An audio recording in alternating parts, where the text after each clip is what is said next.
The Enemy, Part 6. So students, listen this explanation very carefully and attentively. This man, he thought, there is no reason under heaven why he should live.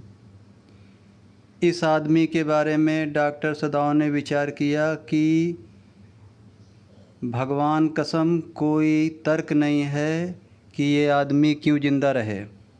Unconsciously, this thought made him ruthless, and he proceeded swiftly. अचेत रूप से इस विचार ने उसे निर्दयी बना दिया और वो अपना काम जल्दी जल्दी करने लगा. In his dream, the man moaned, but Sadao paid no heed except to mutter at him. अपनी नींद में या अपने सपने में वो आदमी कराहा, लेकिन सदाओं ने उसकी तरफ कोई ध्यान नहीं दिया सिवाय बड़बड़ाने के. Groan he muttered, groan if you like.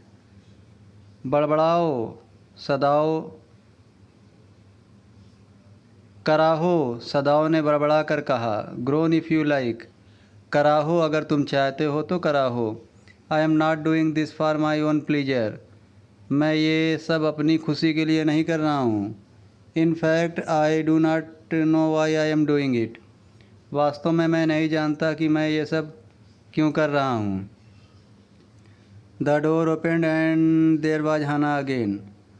दरवाज़ा खुला और वहाँ पर हाना पुनः थी. हाना मतलब सदाओ की wife. Where is the anaesthetic, she asked in a clear voice. नशे की दवा कहाँ है, उसने एक स्पष्ट आवाज़ में पूछा. Sadao motion with his chin. Sadao ने अपनी ठोड़ी से इशारा किया. It is as well that you came back, he said. ये बहुत अच्छी बात है कि तुम वापस आ गई, उसने कहा. मतलब सदाओ ने कहा. This fellow is beginning to stir. ये आदमी हिलना डुलना शुरू कर दिया है. She had the bottle and some cotton in her hand. उसके हाथ में यानी हाना के हाथ में एक बॉटल थी और कुछ रुई थी. But how shell I do it, she asked. लेकिन मैं ये सब कैसे कर सकती हूँ, उसने पूछा. Simply saturate the cotton and hold it near his nostrils.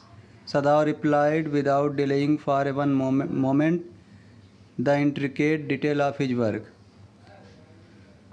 बड़ी आसानी से तुम इस रुई को उस लिक्विड से भिगा दो, यानी नशे की दवा से इस रुई को भिगा दो और उसके नाक के पास ले जाकर रखो. मतलब उसकी नाक के पास ले जाकर रखो का मतलब उसे सूंघाओ. सदाओ ने उत्तर दिया, बिना कोई देरी किए अपने तल्लीन काम में लगे हुए. यानी जो काम वो कर रहा था और जिस काम में तल्लीन था उसमें बिना कोई देरी किए उसने हाना को उत्तर दिया. When he breathes badly move it away a little. और डॉक्टर सदाओ और आगे क्या बोलता है कि जब वह आदमी बुरी तरह से सांस लेने लगे तो इससे दूर कर देना. तो इसे थोड़ा दूर कर देना मतलब वो नशे की दवा जो काटन में लगाकर हाना सूंघाएगी तो उसे दूर कर देना जब वह आदमी बहुत बुरी तरह से सांस लेने लगे. She scrouched close to the sleeping face of the young American. वह नौजवान अमेरिकन के सोते हुए चेहरे के पास करीब में ही दुबक गई, छिप गई. It was a piteously thin face, she thought, and the lips were twisted. यह दया करने वाला दुबला पतला चेहरा था, उसने विचार किया. और उसका जो होठ था वो मुड़ा हुआ था. The man was suffering whether he knew it or not. आदमी पीड़ित था मानो उसे पता हो या न हो.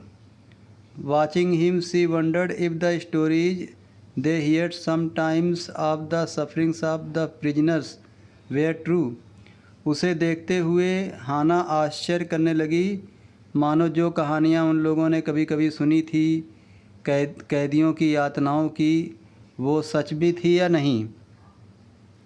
दे came like flicker of rumour told by word of mouth and always contradicted. ये कहानियाँ अंधविश्वासों की तरह ज़्यादा से ज़्यादा संख्या में आती थी, लोगों के मुंह के द्वारा फैलाई जाती थी और इनका हमेशा विरोध होता था। In the newspapers the reports were always that wherever the Japanese armies went, the people received them gladly with cries of joy at their liberation. समाचार पत्रों में ये रिपोर्ट हुआ करती थी हमेशा कि जहाँ जहाँ जापान के सेना जाती थी, लोग उनका बहुत गर्मजोशी से स्वागत करते थे उनकी आज़ादी की खुशी पर। But sometimes she remembered such men as General Takima, who at home beat his wife cruelly, though no one mentioned it now that he had fought so victorious a battle in Manchuria. लेकिन कभी कभी वह कुछ ऐसे लोगों को याद कर लेती थी, जैसे जनरल ताकीमा को याद कर लेती थी, जो घर पर अपनी पत्नी को निर्दयतापूर्वक पीटते थे। हालांकि कोई भी इन बातों का जिक्र नहीं करता था, क्योंकि उन्होंने मंचूरिया का जो युद्ध था उसे लड़ा था और जीता था। If a man like that could be so cruel to a woman in his power, would he not be cruel to one like this for instance? फिर हाना अपने मन में विचार करते हुए कहती है कि अगर एक आदमी इस प्रकार का अपनी पत्नी के लिए या एक औरत के लिए इतना निर्दयी हो सकता है, तो क्या वह इस आदमी के लिए निर्दयी नहीं होगा। यहाँ पर इस आदमी का मतलब जिसका डॉक्टर सदाव ऑपरेशन कर रहे हैं उसकी बात हो रही है, उस अमेरिकन आदमी की बात हो रही है। She hoped anxiously that this young man had not been tortured. उसने चिंतापूर्वक आशा किया कि इस नौजवान आदमी को सताया नहीं गया था। It was at this moment that she observe deep red scars on his neck just under the ear. ये ठीक वही समय था जब हाना ने उस आदमी के कान के नीचे एक गहरा लाल कलर का घाव का निशान देखा। Two scars she murmured lifting her eyes to Sadao. ये घाव का निशान, वह बड़बड़ाई सदाओ को आँखों से इशारा करके। But he did not answer, लेकिन वह उत्तर नहीं दिया। Eight this moment he felt the tip of his instrument strike against something hard dangerously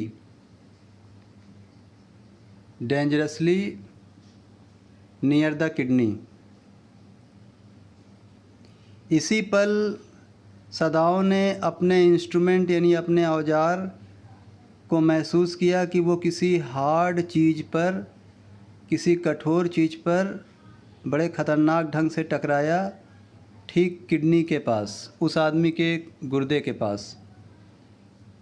all that left him, सारा विचार, ऑल थाट लेफ्ट हिम, वह सारा विचार भूल गया, यानी कि अब वह कुछ और नहीं सोच रहा था। He felt only the purest pleasure, उसे सिर्फ शुद्ध सुख मिल रहा था। He probed with his fingers delicately familiar with every atom of this human body. वह अपनी उंगलियों से बड़ी नज़ाकत से, बड़े ही जाने पहचाने ढंग से उस मानव शरीर के एक एक कण की जांच कर रहा था। His old American professor of anatomy had seen to that knowledge. उसके बूढ़े अमेरिकी प्रोफेसर, एनाटॉमी के प्रोफेसर ने ये ज्ञान देखा था, और उन प्रोफेसर साहब ने एक बात कही थी। वो क्या बात है? Ignorance of the human body is the surgeon's cardinal sin sirs. वो बोलता रहता था ignorance of the human body is the surgeon's cardinal sins sirs, यानी कि एक जो सर्जन डॉक्टर होता है वो डॉक्टर अगर ह्यूमन बॉडी के साथ लापरवाही करता है तो ये सबसे बड़ा पाप होता है। वो ये बात सबको संबोधित करके कहता था। He had thundered at his classes year after year, वो इन बातों को बड़े ही शानदार ढंग से वर्षों वर्ष कहता ही रहता था। To operate without as complete knowledge of the body as if you had made it anything less than that is murder. वो कहता था कि ह्यूमन बॉडी को ऑपरेट करना वो भी बिना जानकारी के, तो ये समझ लो उसका मर्डर करने के बराबर है। यानी कि अगर एक डॉक्टर ह्यूमन बॉडी के बारे में अच्छे से जानता नहीं है, उसको पूरी जानकारी नहीं है, तो अगर ऑपरेट करता है तो ये मर्डर से कम नहीं होगा। Anything less than that is murder, समझ लो ये मर्डर होगा। इसीलिए कहते हैं कि a little knowledge is a dangerous thing, अधूरी जानकारी बहुत ख़तरनाक होती है। It is not quite at the kidney my friend, Sadao murmured, Sadao ने फुसफुसाते हुए कहा कि ये किडनी के पास नहीं है। मतलब वो ये कहना चाहता था कि दोस्त, जो गोली लगी है किडनी के पास नहीं है या किडनी पर नहीं लगी है। ये उसकी बड़बड़ाने की आदत थी। It was his habit to murmur to the patient when he forgot himself in an operation, ये उसकी आदत थी कि एक ऑपरेशन के दौरान वो इसी तरह से मरीजों के सामने बड़बड़ाता रहता था, फुसफुसाता रहता था। My friend he always called his patient and so now he did, forgetting that this was his enemy. वो मरीज को माई फ्रेंड कहता था, अपना दोस्त कहता था। हमेशा ही वो मरीज को अपना दोस्त कहता था और वही काम वो अब भी कर रहा था। वही काम उसने अब भी किया, भूल करके कि ये फ्रेंड ना होकर के एनिमी था, दुश्मन था। Then quickly with the cleanest and most precise of incision the bullet was out, तब बड़ी जल्दी से, बहुत सफाई से, बहुत ही नज़ाकत से कट लगा करके गोली को बाहर निकाल दिया गया। The man quivered but he was still unconscious, आदमी कपकपाया लेकिन अभी भी वो अचेत था। Nevertheless he मटर्ड a few English word, हालांकि वह कुछ अंग्रेजी का शब्द फुसफुसा कर कहा। गट्स ही मटर्ड चोकिंग, उसने कहा अतड़ियाँ, उसका गला अवरुद्ध होते हुए उसने फुसफुसाया। दे गाट माई गट्स, वे लोग मेरी अतड़ियाँ निकाल लिए। सदाओ, हाना क्राइड शार्पली, हाना ने तीखी आवाज़ में चीख कर कहा। सदाओ हंस, सदाओ सेड, सदाओ ने इशारे से कहा हाना से हंस, हंस का मतलब चुप होने के लिए कहा। The man sank again into silence so profound that Sadao took up his wrist hating the touch of it. अब आदमी दोबारा बहुत ही सन्नाटे में डूब गया, बहुत गहरे सन्नाटे में डूब गया। सदाओं ने उसकी कलाई को पकड़ा, हालांकि वह उसे छूना नहीं चाहता था या उसे छूने से घृणा करता था। Yes there was still a pulse so faint so feeble but enough if he wanted the man to live to give hope. हाँ, अभी भी थोड़ा मंद नाड़ी चल रही है, बड़ी कमज़ोर, लेकिन पर्याप्त है अगर वो इस आदमी को ज़िंदा करना चाहे तो, आशा देना चाहे तो। But certainly I do not want this man to live, he thought, लेकिन निश्चित रूप से मैं इस आदमी को जीवित नहीं करना चाहता हूँ, उसने विचार किया। No more anaesthetic, he told Hana, अब ज़्यादा नशे की दवा नहीं देना है, नहीं सुंघाना है। He turned as swiftly as though he had never paused and from his medicines he chose a small vial and from it filled a hypodermic and thrust it into the patient left arm। वह बड़ी जल्दी से मुड़ा, मानो कि वह कभी रुका ही नहीं था, और अपने मेडिसिन बॉक्स से उसने एक छोटा सा वायल निकाला, इंजेक्शन वाला वायल निकाला और उस वायल से एक हाइपोडर्मिक सिरिंज को भर लिया और उसकी बाईं वाली बाह में इंजेक्शन लगा दिया। Then putting down the needle he took the man's wrist again. तब सुई को नीचे रखते हुए उसने उस आदमी की कलाई दोबारा पकड़ी। The pulse under his fingers fluttered once or twice and then grew stronger. उसकी उंगलियों के नीचे उस आदमी की नाड़ी एक या दो बार फड़फड़ाई और फिर वो नाड़ी मजबूत हो गई। This man will live in spite of all he said to Hannah and sighed. ये आदमी जिएगा, हर प्रकार से जिएगा, उसने हाना से कहा और राहत की सांस लिया।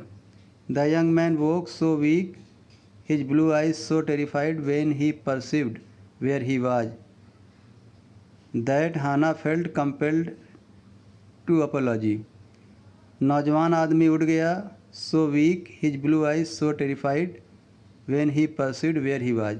बड़ा कमज़ोर था, उसने अपनी नीली आँखों से डरते हुए देखा कि वह कहाँ था।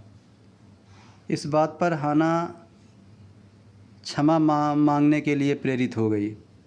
तो स्टूडेंट्स, ये छठा पार्ट मैंने आपको दे दिया द एनिमी का विस्तास बुक से। ये कैसा लगा आप इस पर अपनी प्रतिक्रिया करिएगा, अपना कमेंट करिएगा और मेरे चैनल होम एजुकेशन को सब्सक्राइब कर लीजिएगा ताकि आपको ग्रामर और लिटरेचर के वीडियोज़ मिलते रहें। Okay, thank you.